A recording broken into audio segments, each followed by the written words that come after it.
Hare Krishna. Welcome to all the devotees in today's session of the Secrets of Bhagavad-Gita. Om Ajnanatimarandasya Jnananjana Chakshurunmilitam Yena Tasmai Shri Gurupe Namaha. Shri Chaitanya Manobhishtam Sthapitam Yena Bhutale Swayam Rupa Kadamahyam Yadati Sapadantikam Vanchakalpatarubhasya Kripa Sindhubhya Eva Cha Patitanam Pavnebhyo Vaishnavebhyo Namo Namaha. Shri Krishna Chaitanya Prabhu Nityananda Shri Advaita Gadadhar Srivasadi Gaura Bhaktavinda. Hare Krishna Krishna Krishna Hare Hare Hare Rama Rama Rama Hare Hare. Hare Krishna. Today we are going to discuss Bhagavad-Gita chapter 2, text number 38. Let us begin. Sukha dukhe same kritva labha labhau jaya jayau tato yuddhaya yujyasva naivam papam vapsasi. Translation and purport by His Divine Grace Srila Prabhupada. Translation: do thou fight for the sake of fighting, without considering happiness or distress, loss or gain, victory or defeat, and by so doing you shall never incur sin. Purport: Lord Krishna now directly says that Arjuna should fight for the sake of fighting because he desires the battle. It's a very important point here. So, Lord Shri Krishna gave many reasons to Arjuna uh, in favor of fighting. However, we say that Arjuna does not appear to be convinced by all of this, and that is why Lord Krishna uh, put forward this particular argument that even if you consider that you are you have nothing to do with this war, or you do not want to achieve anything from this war, so even in that case you should fight. And why? Because he desires better. So Lord Krishna, who is the Supreme Personality of Godhead, personally dictates Arjuna to fight for his sake. So, uh, taking this as an order from God or from Lord Krishna, Arjuna should give up all the considerations of victory or defeat and simply carry out his duty. Next, there is no consideration of happiness or distress, profit or gain, victory or defeat in the activities of Krishna consciousness. Now, it leads us to a very refined principle of devotional service or Krishna consciousness, that whatever you do in devotional service or bhakti, Krishna consciousness, we actually do not aim for any material happiness or material distress. Uh, it is said that Krishna Bhakta Nishkam. So, a devotee of Krishna is Nishkam or devoid of material desires. So, because he does not have material desires or does not cultivate material desires, so naturally he's indifferent to the pains and pleasures of material desires.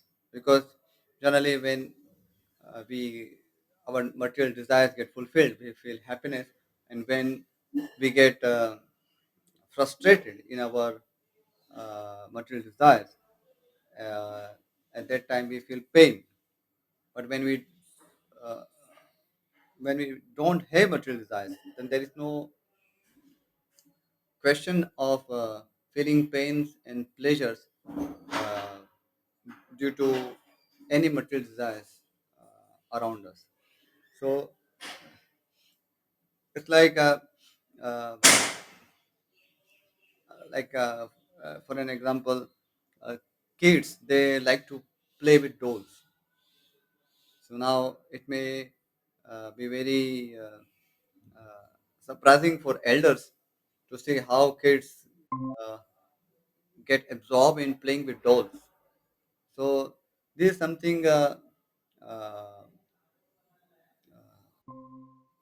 peculiar to kids, all kids. No one is an exception. But we can see the same amount of attraction is not seen among elders. So elders do not feel that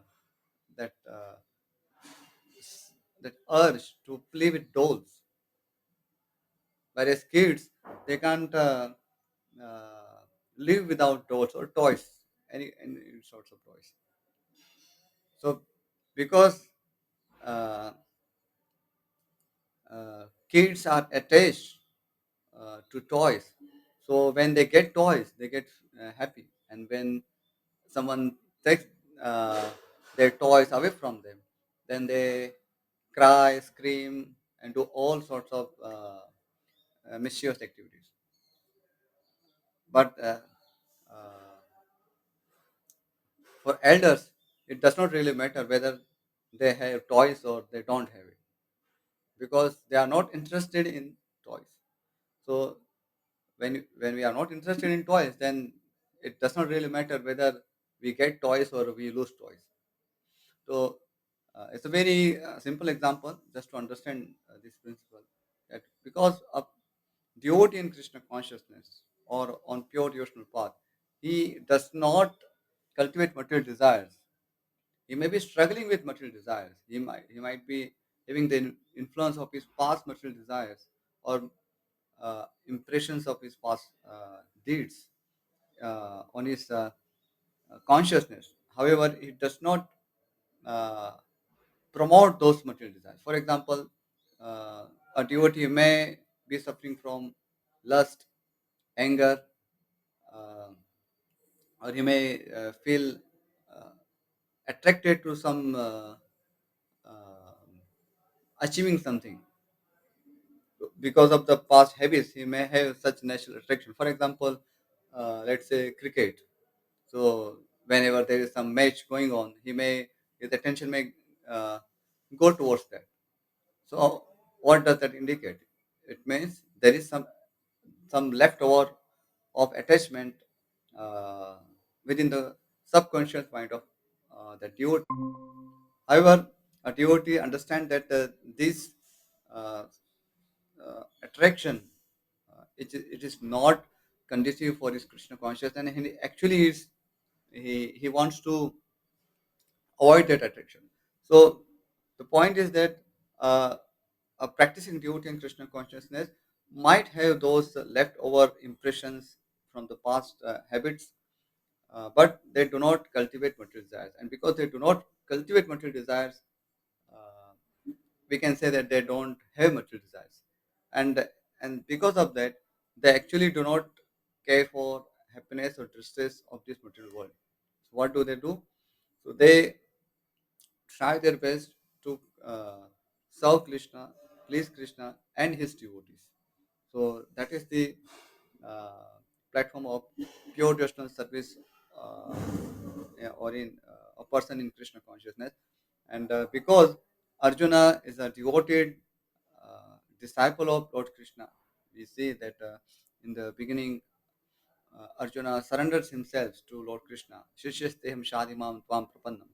So in that capacity, uh, Lord Krishna instructs him to give up all considerations of victory or defeat and just execute uh, your duty as a Kshatriya as an order from me, because I want that battle.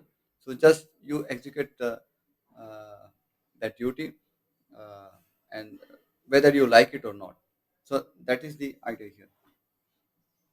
Next, that everything should be performed for the sake of Krishna is transcendental consciousness. So there is no reaction to material activities. So because whatever we do in Krishna consciousness is considered transcendental. Transcendental means it is opposite to material. Material means there are actions and reactions. There are good actions. There are bad actions. So according to the good and bad action, there are good reactions or bad reactions. We call it punya and papa. But because Krishna conscious activities do not fall within this category of papa or punyam, and that is why it is called transcendental. Transcendental means it is not affected by the uh, prakriti or material nature, or not controlled by the material nature. It is directly controlled by Lord Krishna and his internal potency. So that is the advantageous position of Krishna consciousness, and because it is a transcendental activities, transcendental platform, and we are also transcendental. We are all spirit soul. We are not material, and uh, because of these Krishna conscious activities, we get fulfillment in our life. So when we absorb ourselves into Krishna consciousness more and more, we get more enlightened. We get more happiness. We get contentment. So that is the open secret for everyone, that Krishna consciousness is our real life or blissful life. The rest, what we see in the material world, is just a, I can say, it's like a dream-like situation where sometimes we feel happy and sometimes we feel distressed. But actually, we are never happy and we are never distressed. It is just because of ignorance we take something as pleasurable and something as painful. However, the ground reality is that the whole material world is a place of miseries. And because of the bodily identification, we can never expect any happiness in this world. So, because our mind is conditioned to think in terms of me and my, and male and female, in terms of rich, poor, all sorts of these dualities. So we experience those pains and pleasures in those terms. But actually, there are no pains and pleasures for soul. So definitely, we are in the material body, so we do get affected by the pains and pleasures of this material world. But a person in Krishna consciousness gets least affected, or he does not actually, we can say, feel that pain or pleasure. So when a devotee receives honor or receives many uh, uh, sense objects, so he does not get uh, distracted by them. In fact, he sees them as tools for serving Krishna and his devotees. So for uh, a devotee of Krishna, there is nothing like a material pleasure. And similarly, when a devotee is in painful condition, he thinks it as a mercy of Lord Krishna and his devotees. So he treats his pain as a uh, opportunity for rectification or purification, because everything in Krishna consciousness is directly controlled by Lord Shri Krishna and his internal potency. So, uh, devotee of Krishna is always assured that Lord Krishna uh, is the witness of his pains and pleasures, so-called pains and pleasures, and he knows what to do with him, because he's our kind master. He's our father, mother, friend, beloved, everything. So uh, a devotee does not really worry about his material pains and pleasures. So that is the state of Krishna consciousness or pure devotional service. Next, he who acts for his own sense gratification, either in goodness or in passion, is subject to the reaction, good or bad. But he who has completely surrendered himself in the activities of Krishna consciousness is no longer obliged to anyone, nor is he a debtor to anyone, as one is in the ordinary course of activities. It is said, Devarsha Bhutatmanranam Pitranam, Nakinkaro Nayam Rinim Charajan, Sarvatmana Yash Sharanam Sharanyam, Gato Mukundam Parihritya Kartam. Anyone who has completely surrendered unto Krishna, Mukunda, giving up all other duties, is no longer a debtor, nor is he obliged to anyone, not the demigods, nor the sages, nor the people in general, nor kinsmen, nor humanity, nor forefathers. Bhagavatam 11.541. That is the indirect hint given by Krishna to Arjuna in this verse, and the matter will be more clearly explained in the following verses. So, because Arjuna is a disciple and is a devotee of Lord Shri Krishna. So Krishna can say this to Arjuna that don't think in terms of uh, victory or loss. Just execute it as my order, because you are my devotee and you are supposed to follow my orders. You are supposed to please me. So I'm saying this to you that just uh, act as a kshatriya. Do not give up your duty, and by doing so, uh, you will not get any sin. In fact, the principle has been explained here is that whoever is surrendered to completely surrendered to Lord Krishna is no longer obliged to anyone. So generally, we are obliged to demigods, we are obliged to our forefathers, uh, we are obliged to sages because we receive so many favors from them. However, uh, the source of all these favors is Lord Krishna, and logically, when we when we surrender ourselves to Lord Krishna, then actually we get free from any such obligations towards all these beings, because all these uh, demigods or forefathers or animals or human beings, they are actually creation of God, and we receive their favors through uh, the power of God. So the devas, the rishis, all are instrumental in bestowing the mercy of God or Lord Krishna. So a devotee should understand this perfectly, that he is not actually obliged to uh, all these karmas or rina or dates mentioned in the scriptures. Sometimes devotees put this question that should we perform shraddha or should we not, because we are devotees, so are we supposed to do it?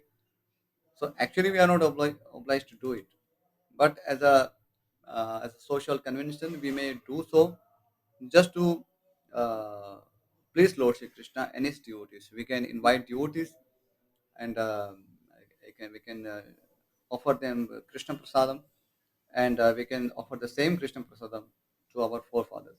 So in that way, we can set a good example for the society. So all these things, activities like performing Shraddha could be done as a Loka Sangraha. Loka Sangraha means to educate people, or those are ordinary people who are not on the platform of Krishna consciousness. So, uh, while a devotee or pure devotee in Krishna consciousness uh, is not cultivating any material desires, so it is expected from him that he would be a surrender soul to Krishna.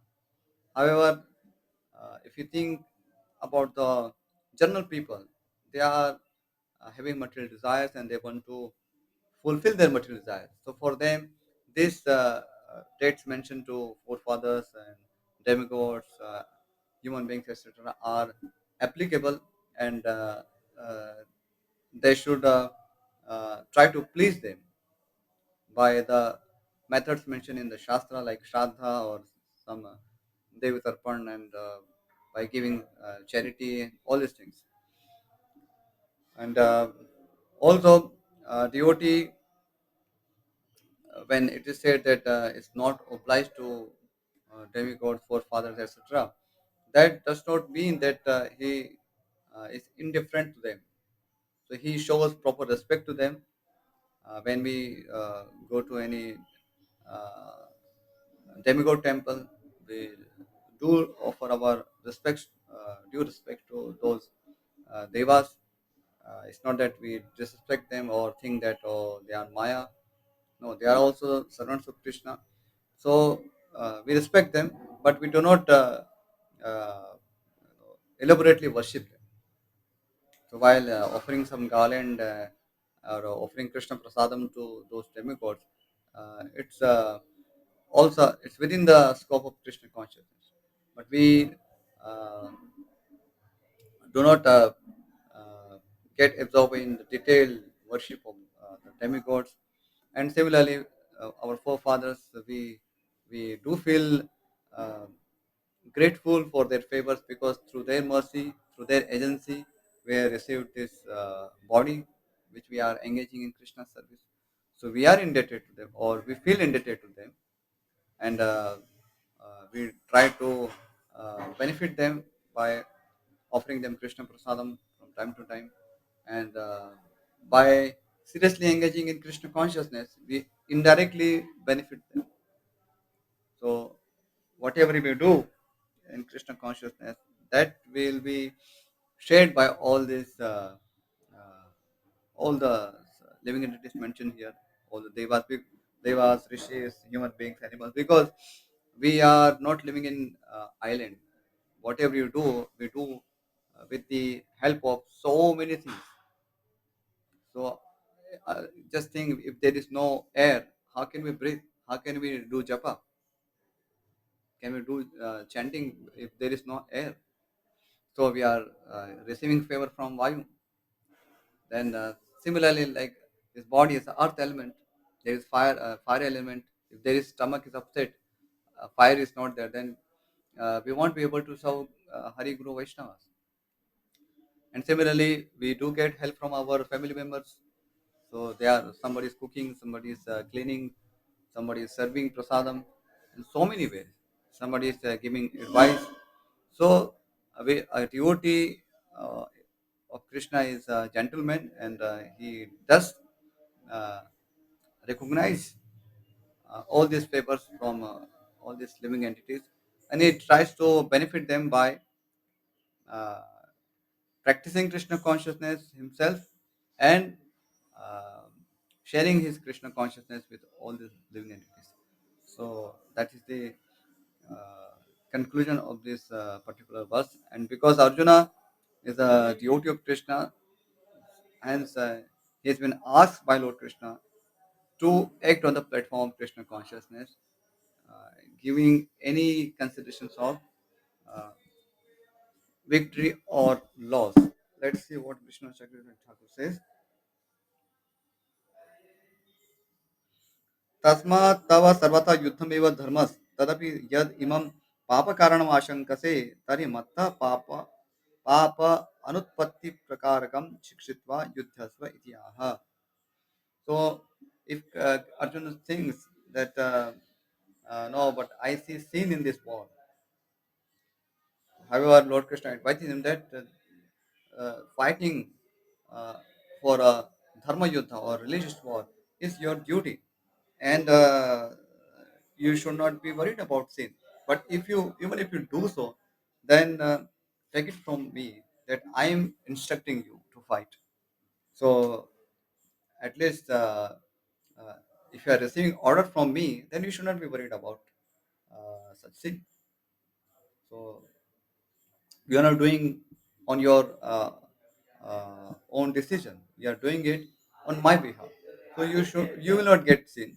I will get the sin if there is some sin at all. So that is the argument here. Okay, I will stop here. Uh,